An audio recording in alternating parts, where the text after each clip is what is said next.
Hola chicos de tercero medio, Ciencias de la Ciudadanía. Hoy día nos vamos a encontrar para identificar las características de un riesgo socionatural y las consecuencias que podría conllevar. Un riesgo natural se puede definir como la probabilidad que un territorio y la sociedad que habitan en él se vean afectados por episodios naturales. En otras palabras, la vulnerabilidad de una población o región a una amenaza o a un peligro natural. Por el contrario, los riesgos antrópicos son riesgos provocados por la acción del ser humano sobre la naturaleza. ¿Como cuáles? Como la contaminación ocasionada en el agua, en el aire, en el suelo, los incendios, la deforestación, etc. La amenaza hace referencia a la probabilidad de que se produzca un determinado fenómeno en una cierta extensión, intensidad y duración, con potencial para causar daños a personas o al entorno. Y la vulnerabilidad hace referencia al impacto del fenómeno sobre la sociedad. Y es precisamente el incremento de la vulnerabilidad el que ha llevado a un mayor aumento de riesgos naturales. La vulnerabilidad abarca desde el uso hasta la estructura de las construcciones, el mecanismo de alarma y de aviso, y depende fuertemente de la capacidad de respuesta de la población frente al riesgo. El número de desastres humanos ha aumentado en los últimos años, porque al ir creciendo la población, el número de personas a los que se afecta está siendo mayor cada vez. Por otra parte, el traslado de muchos habitantes a las ciudades con el proceso de éxodo rural, acentuando todo el problema de los países desarrollados, hace que cuando se produzca cualquier incidente en la proximidad de la gran ciudad, sean consecuencias dramáticas. Un solo terremoto, con epicentro en la ciudad china, mató a más de 250.000 personas en 1977. También es muy importante que podamos diferenciar entre riesgos actuales y riesgos potenciales. Un riesgo actual, por ejemplo, es un volcán en erupción, un deslizamiento activo, un acuífero contaminado. Los riesgos actuales suelen ir acompañados de daños, aunque no hayan desarrollado todo su potencial. Un riesgo potencial, por ejemplo, es un volcán transitoriamente inactivo, pero que está al lado de una ladera y que en algún minuto puede hacer erupción. Estos conceptos suelen ser muy usados en los mapas de riesgo. Los riesgos naturales se van a clasificar en tres grupos: los geológicos, los meteorológicos y los biológicos. Los geológicos vamos a tener todo lo que tiene que ver con terremotos, volcanes, tsunamis, maremotos y problemas de geomorfología, alúes, deslizamientos de tierra, deslizamiento de laderas, etc. Lo meteorológico o también hidrológico tiene que ver con las lluvias, con las olas gigantes, con los vientos, con los ciclones, con la nieve, con el hielo, etc.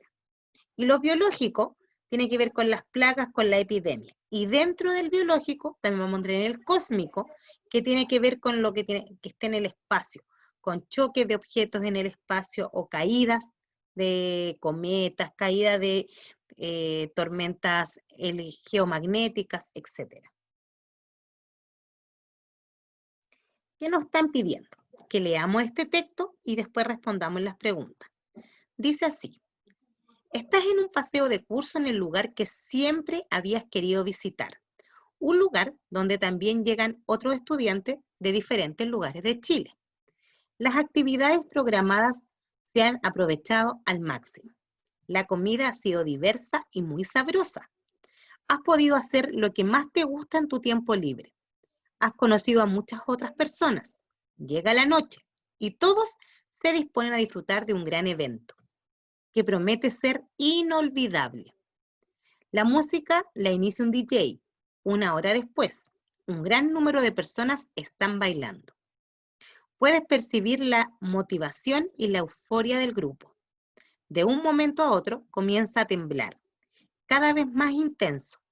Las cosas se comienzan a caer y a quebrar. Los gritos y el pánico colectivo está presente.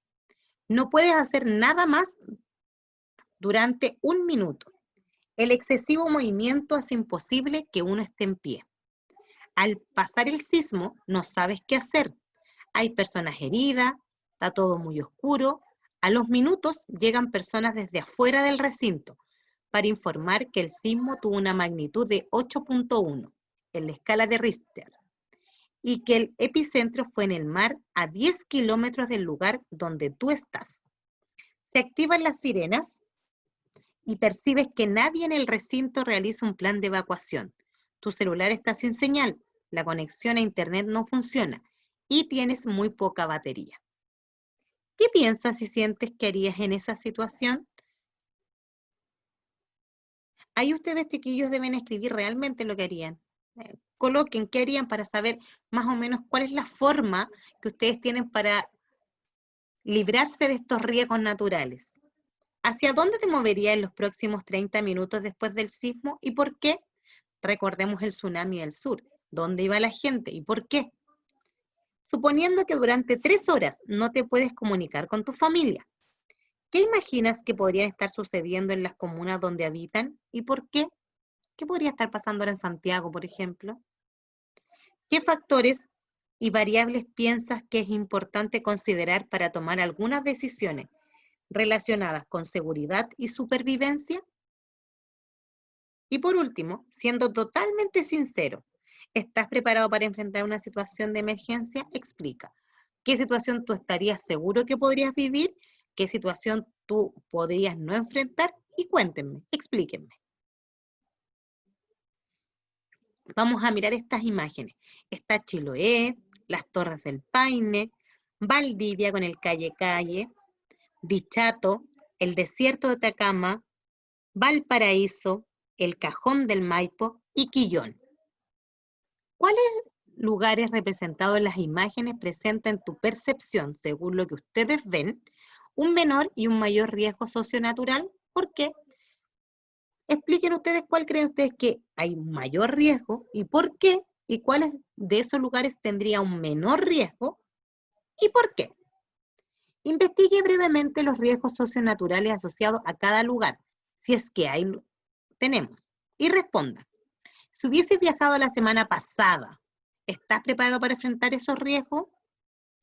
¿Coinciden los investigados sobre los riesgos socionaturales de cada lugar con la respuesta que tú diste en la 1? Basada en tu percepción. ¿A qué se debe esto según tu parecer? Aquí siempre tiene que ver con lo que ustedes crean, chiquillos, porque al final los riesgos los toma uno. Se tienen que tener cuidado con mirar el lugar y ver qué cosas pueden ocurrir. ¿Cuál es la causa de los riesgos socionaturales investigados en cada lugar? ¿Son de origen natural o antropogénico? De cada uno de los lugares que ustedes encontraron, y si encontraron un riesgo, deben decirme si es natural o si es antropogénico. Sobre los riesgos socionaturales presentes en Chile.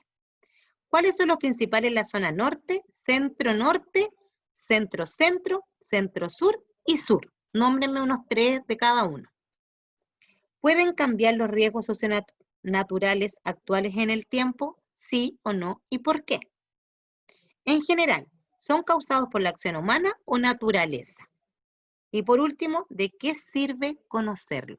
¿Es importante saber quiénes, cómo son y quiénes son o no es importante? Ahora, miremos, esa imagen fue el terremoto del 2010, de la bandera de Chile que recogió este hombre. Acá el puente Caucau que estaba al revés y se rompió el edificio de Concepción por la mitad. Acá incendios, acá tiene que ver con erupciones volcánicas, ciclones y acá un desprendimiento de la tierra. Entonces, ¿qué pensamiento y sentimientos te evocan las imágenes? ¿Te da pena, te da rabia, te da alegría, te da temor, te da gusto, etcétera? ¿Qué pasa por tu cabeza cada vez que ves alguna imagen de ese tipo? 2. ¿Tú o alguno de tus conocidos han sido afectados por alguno de los eventos que muestran las imágenes? Describe alguna experiencia. 3. ¿En qué parte de Chile pueden ocurrir los fenómenos aludidos en las imágenes? ¿Por qué? ¿Qué parte podría romperse un edificio por la mitad? Bueno, esto fue en nosotros, así que pueden nombrar esa parte. ¿Qué parte fue el terremoto? ¿Qué parte puede haber desprendimiento? ¿Qué parte podría haber un ciclón, una erupción volcánica, un incendio? ¿Qué parte? ¿Existe alguna relación entre las imágenes observadas y el concepto de riesgo natural? Fundamento, o sea, si alguno de estos son riesgos, si todos son riesgos, y qué tiene que ver el hombre, qué no tiene que ver el hombre, eso cuéntenme ahí, chiquillos. 5. En este mismo momento, ¿te sientes preparado para explicar cómo se origina cada uno de estos fenómenos y cuáles son sus consecuencias? Expliquen. ¿Qué fenómenos ustedes podrían explicar? Algunas consecuencias, alguna forma que vamos a sufrir, etcétera. Y 6. ¿Qué conocimiento de ciencia y otras asignaturas de años anteriores te pudieran servir para explicar algunos de los fenómenos de las imágenes?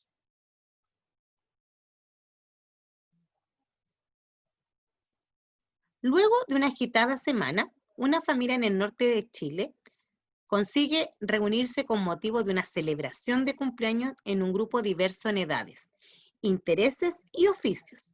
Durante el almuerzo, un integrante mira el celular y enseguida mantiene una actitud de preocupación y nerviosismo.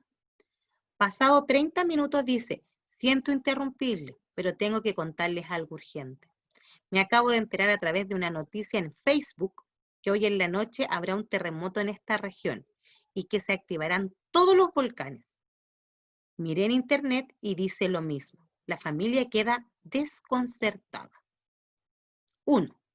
¿Qué preguntas y sentimientos te surgen tras escuchar el caso? ¿Te da rabia, te da pena, te da inquietud, te da susto? ¿Qué te da? ¿Indiferencia? ¿Qué te da? 2. Si tú fueras un miembro de esa familia que acaba de escuchar la noticia, ¿qué imaginarías que sería lo primero que pensarían y harían? Quizás ordenar las cosas, correr, quizás sacar plata, quizás juntar a la familia. ¿Qué harían ustedes y qué pensarían? ¿Es Facebook una fuente confiable de información? ¿Por qué? ¿Mirar en Internet es garantía de la veracidad de la información? ¿Por qué? ¿Por qué desde un punto de vista científico la información sobre el fenómeno alertado es erróneo? Principalmente, y la lógica es, porque los terremotos no se pueden predecir.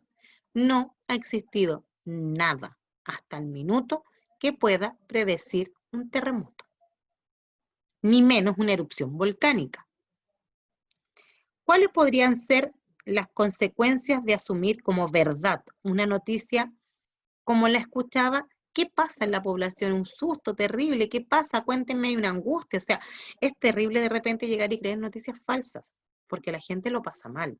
Es una angustia, es una verdadera sensación de miedo colapsado, de miedo colectivo. ¿Cuál debería ser la actitud y los pasos por seguir dentro de esa conversación que haga a la alusión a la predicción de posibles desastres naturales? Y por último, ¿cómo enfrentarías posibles fake news a noticias falsas que circulan en redes sociales o internet? Y por último, vamos a ver estos casos que hay. Acá tenemos, por ejemplo, el 2019 en llama, el incendio que tiene que ver con todas las partes que tuvieron que ver con Limache, con todo el cerro que se quemó. Acá tenemos lo que es la tromba marina en Concepción y Talcahuano, aquí. Acá vamos a tener lo que son un tornado en Los Ángeles. Acá tenemos que ver lo que es una erupción volcánica en Villarrica. Entonces, selecciona uno de estos casos, cualquiera de ellos, y haz una pequeña investigación en la misma guía ahí con estas tres cositas. Yo te pido que el contexto geográfico e histórico, o sea, que me cuentes cómo estaba el lugar, en qué tiempo fue, cómo era el contexto geográfico, cómo eran las características generales del fenómeno, qué ocurrió, qué pasó y qué consecuencias hubieron en la sociedad y en el medio ambiente. Ya chicos, adiós.